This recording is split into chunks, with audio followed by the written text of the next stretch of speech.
കാട്ടാക്കട നിയോജക മണ്ഡലത്തിൽ നവകേരള സദസ്സിനായി മുഖ്യമന്ത്രിയും മന്ത്രിമാരും എത്തി. കാട്ടാക്കട നിയോജക മണ്ഡലത്തിലെ തൂങ്ങാംപാറ കാളിദാസ ഓഡിറ്റോറിയത്തിൽ വച്ച് പ്രഭാത ഭക്ഷണവും പ്രഭാത യോഗവും നടന്നു. അരുവിക്കര, കാട്ടാക്കട, പാറശാല, നെയ്യാറ്റിൻകര നിയോജക മണ്ഡലങ്ങളിൽ നിന്ന് തിരഞ്ഞെടുക്കപ്പെട്ട 200ഓളം പേര് പങ്കെടുത്ത പ്രഭാത യോഗത്തിൽ മുഖ്യമന്ത്രിയും മന്ത്രിമാരും പങ്കെടുത്ത അതിഥികളുമായി ചർച്ച ചെയ്യുകയുണ്ടായി. വൈകുന്നേരം 3 മണിയോടുകൂടി ആയിരങ്ങളെ സാക്ഷി നിർത്തി മുഖ്യമന്ത്രിയും മന്ത്രിമാരും ക്രിസ്ത്യൻ കോളേജ് ഗ്രൗണ്ടിൽ തയ്യാറാക്കിയ താൽക്കാലിക ഓഡിറ്റോറിയത്തിലേക്ക് എത്തി.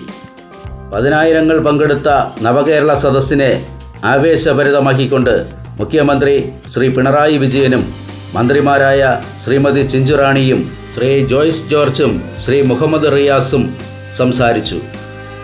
പ്രൗഢഗംഭീരമാർന്ന നവകേരള സദസ്സിൻ്റെ വേദിയും സദസ്സും കാട്ടാക്കട ജനതയ്ക്ക് വേറിട്ട ഒരു അനുഭവമായി തീർന്നു. കഴിഞ്ഞ 7 വർഷം കൊണ്ട് നേടിയെടുത്ത വളർച്ചയും വികസനവും മുഖ്യമന്ത്രി വേദിയിൽ എണ്ണി പറഞ്ഞു.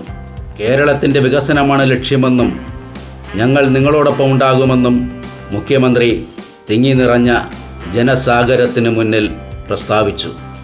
നിറഞ്ഞ സദസ്സ് ആരവത്തോടെയും കയ്യടികളോടെയും മുഖ്യമന്ത്രിയുടെ വാക്കുകൾ സ്വീകരിച്ചു.